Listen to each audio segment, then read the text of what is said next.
नमस्कार दोस्तों। स्वागत है, अभिनंदन है Jyotsna and my family YouTube channel में। कैसे हैं, केम छो? मज़ा में मस्त रहिए, खुश रहिए, बिंदास रहिए और मेरे मोटिवेशनल वीडियोस को देखिए। आज हम आपको फिर एक कहानी सुनाने जा रहे हैं। कहानी बहुत सच्ची है मगर अच्छी है। क्या लड़की का रंग काला होना समाज में एक अभिशाप है? ऐसा नहीं होना चाहिए। लड़की पढ़ी लिखी है, संस्कारी है, अच्छी जॉब करती है या नहीं भी करती है तो भी फ्लुएंस इंग्लिश बोलती है, सबकी सेवा करती है, उसका रंग तवा होना, बस इतनी सी बात पे इतने बड़े बड़े कारनामे हो जाते हैं। इतने बड़े बड़े टॉर्चर किया जाना या लड़की को सताया जाना मुझे नहीं समझ में आता। हम आपको घर घर की कहानी सुनाते हैं। ऐसे ही कहानी सुनाने जा रहे हैं। ऋचा अपने माँ बाप की इकलौती लड़की थी। ऋचा के फादर बहुत बड़े बिजनेसमैन थे और इधर सोहन के माता पिता भी बहुत बड़े बिजनेसमैन थे। सोहन भी अपने माँ बाप का इकलौता लड़का था, क्योंकि सोहन देखने में बहुत खूबसूरत और स्मार्ट सा था।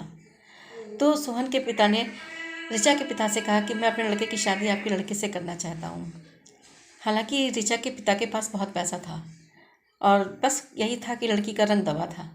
ऋचा बहुत के पापा जो थे बहुत पैसा देना चाहते थे। खैर, दोनों दोस्तों में शादी तय हो गई। इधर सोहन के माँ बाप ऋचा को देखने जब आए तो सोहन के माँ बाप को तो लड़की बहुत पसंद आई, क्योंकि बहुत सेवा करने वाली, बहुत अच्छी थी।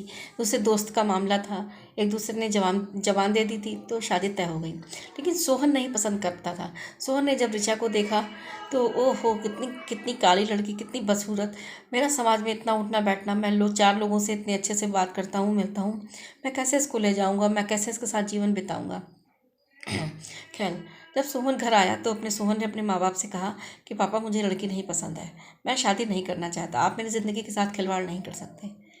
तो सोहन के पिता ने कहा, मैंने जवान दे दी है, शादी तो इसी लड़की से होगी, फिर ऋचा में क्या कमी है? ऋचा का रंग ही तो दवा है, पढ़ाई लिखाई में वेल क्वालिफाइड है, MBA है, अच्छी खासी संस्कारी लड़की है, सेवा खूब करती है, सब कुछ करती है। लेकिन सोहन अपनी ज़िद पे अड़ गया। तो सोहन के पिताजी ने भी कह दिया, अगर तुम शादी नहीं करोगे तो हम तुमको अपनी जायदाद से निकाल देंगे। खैर, सोहन भी इधर मान गया, क्योंकि पिताजी की जायदाद भी बहुत थी।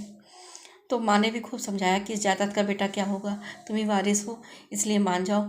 फिर जब घर में लड़की आएगी, पहनेगी ओढ़ेगी तो रंग साफ हो जाएगा और बाकी संस्कारी, हमारी सेवा भाव करेगी और अच्छे से रहेगी।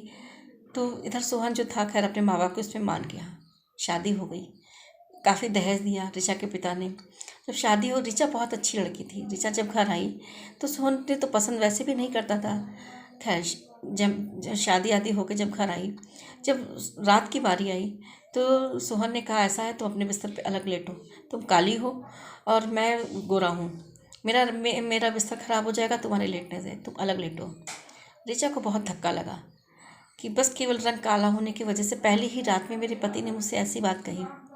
कुछ चीज़ पकड़ना तो दूर, कुछ हाथ भी नहीं उसने पकड़ा, उसने कोई हाल भी नहीं पूछा कि कैसी हो, कैसी नहीं हो, और इतने उल्टे सीधे वचन बोल दिए, इतने उल्टे सीधे शब्द बोल दिए। खैर, पहली रात बीत गई, दूसरी रात बीत गई, ऐसे करते फिर ऋचा अपने काम में लग गई। ऋचा अपने सास ससुर की बहुत सेवा करना, समय से चाय देना, समय से पैर दाबना, समय से खाना देना, आरती करना, पूजा पाठ करना। सोहन की माँ चाहती थी कि सोहन और ऋचा का एक दूसरे से आपस में संपर्क में आए, एक दूसरे के नज़दीक आए। सोहन की माँ ने हर सख्त प्रयास किया। इधर जो उसकी एक नौकरानी थी जो सोहन के घर में थी, वो खूबसूरत थी, उसका नाम चमेली था। वो उसकी जात की तो नौकरानी थी, लेकिन वो चाहती थी कि हमारी शादी सोहन से हो जाए। तो सोहन को वो बहुत ही पसंद करने लगी कि उल्टे सीधे डोरे डालना सोहन के साथ में, ऐसे उससे कमरे में चाय ले जाना, मेम की साहब आप लीजिए, और दूसरे सोहन को काफ़ी भड़काना कि आपको तो मेम साहब अच्छी नहीं लगती, कहाँ आप उस काली औरत से आप शादी कर लाया, आप इतने खूबसूरत हो और मेम साहब इतनी काली हैं, आप इससे तो हमसे शादी कर लेते। वही ना कि सोहन भी धीमे धीमे जो था अट्रैक्ट होने लगा अपनी नौकरानी के प्रति। इधर इसकी पत्नी जो थी, उसको कोई बात अच्छी नहीं लगती थी, ये कि ये हमारा पति जो हमसे शादी करी है, अभी एक हफ्ता नहीं हुआ और इस नौकरानी के प्रति अट्रैक्ट हो रहा है, हमसे कोई संबंध नहीं रखा, हमसे कोई उसने रिश्ता नहीं रखा, हम इसके घर में केवल एक नौकरानी बन के आए। सास ससुर बहुत प्यार देते थे।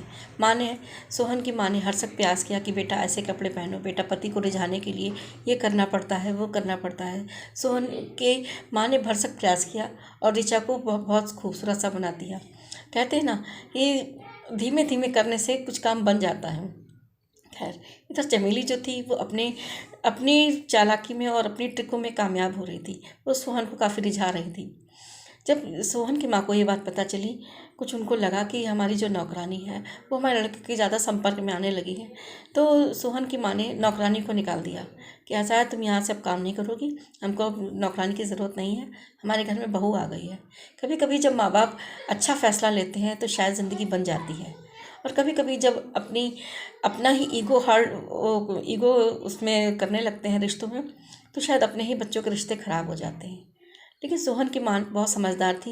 उन्होंने कहा कि नहीं, ये लड़की बहुत अच्छी है, पढ़ी लिखी संस्कारी है, हमारे घर में बहुत अच्छी बहू बन के आई, बस रंग ही तो दबा है, रंग भी इसका साफ हो जाएगा।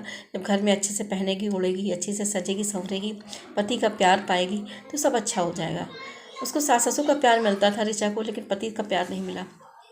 खैर, सोहन की माँ भी बहुत अच्छे से ऋचा से बात करती, हर एक बात पूछती, हर एक बात उसको समझाती, बताती कि बेटा ऐसे मेरे बेटे को रिझाओ, बेटा ऐसा करो, बेटा वैसा करो। धीरे धीरे 6 महीने बीते, साल भर बीते, कोई भी किसी से रिश्ता नहीं बना था। सोहन की माँ बहुत परेशान थी, क्या करूँ मैं, मैं अच्छी खासी मेरी बहू आ गई, मैं इसको कैसे, अब इसको निकाल तो सकती नहीं। इसको अपने लड़के के पास लाने के लिए उन्होंने बहुत भरसक प्रयास किया कि मिनट मिनट पे जाओ, अच्छा सोहन आया है, ऋचा जाओ उसको चाय दे आओ, उसके पैर दबाओ, उसको ये करो, उसको वो करो। धीरे धीरे करते और पूजा पाठ भी करती थी, तो धीरे धीरे करते जो सोहन की माँ ने ऋचा को काफ़ी संपर्क में उसके लाना शुरू कर दिया। धीरे धीरे सोहन भी अट्रैक्ट होने लगा ऋचा से। जब अट्रैक्ट होने लगा तो फिर पति पत्नी हैं, कब तक एक दूसरे से दूर होते। 1 साल तो लग गया दोनों को रिश्ता बनाने में, लेकिन सोहन की माँ कामयाब हो गई। आखिरकार अपनी बहू को अपने लड़के के पास में ले आई और दोनों का रिश्ता अच्छे से हो गया। 1.5 साल के बाद में ऋचा और सोहन के एक पुत्र हुआ, जो घर में बहुत खुशियाँ मनाई गई, घर में वारिस आ गया, क्योंकि सोहन की माँ चाहती भी थी कि जल्दी से तुम दोनों एक हो जाओ और हमको हमारा वारिस दो, हमको हमारा पोता दो या पोती दो, हमें तो भैया खुशियाँ चाहिए घर में। तो दोनों का मिलन हो गया, तो उससे एक पोता हुआ, घर में बहुत खुशी है। और आज भी ऋचा और ऋचा के हस्बैंड सोहन, उसके माँ बाप बहुत आराम से रह रहे हैं। घर में एक बेटा हो गया है, बेटा 1-2 साल का हो गया है, घर में बहुत खुशी आराम से रह रहे हैं। तो रंग दबा होने से कोई वो नहीं होता है कि बस आप सीरत के अच्छे हो तो सब कुछ अच्छा हो जाता है। सूरत से कोई क्या फ़ायदा, सूरत बहुत अच्छी हो, बहुत रंग साफ़ हो और दिल से इतने गंदे हो, तो ऐसा नहीं होना चाहिए। दिल साफ़ होना चाहिए, निर्छल भाव होना चाहिए। सब काम भगवान अपने आप से बना देते हैं, और जब भगवान बनाते हैं तो फिर इंसान अपने आप बनाने लगता है। तो बस अच्छा करिए और रंग पे कभी मत वो ध्यान दीजिए, हमेशा सीरत को देखिए, सूरत को नहीं। तो अगर आपको मेरा वीडियो अच्छा लगा हो तो प्लीज़ लाइक शेयर कमेंट ज़रूर कीजिए। खुश रहिए, मस्त रहिए। जय माता दी।